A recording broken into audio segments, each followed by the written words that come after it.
Success starts with S and ends with S. Di ba ang spelling ng success is S-U-C-C-E-S-S. The first S stands for yourself, sarili mo. Walang ibang makakatulong sa iyo kung hindi ang sarili mo. Successful man ang parents mo, ang kapatid mo, ang auntie mo, ang uncle mo.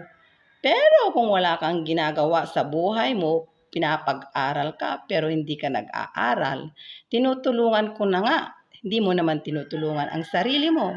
Di walang mangyayari, di ba?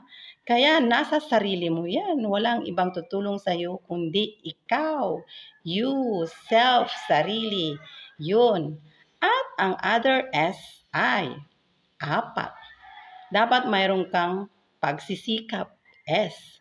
Mayroon kang sipag at tiyaga, S. Mayroon kang sakripisyo, S. At ang last na S ay sabayan ng pagdarasal. Kung gagawin mo lahat ng yun, I'm sure when the right time comes, ay magiging successful ka rin. Slowly but surely, walang nagmamadali sa success.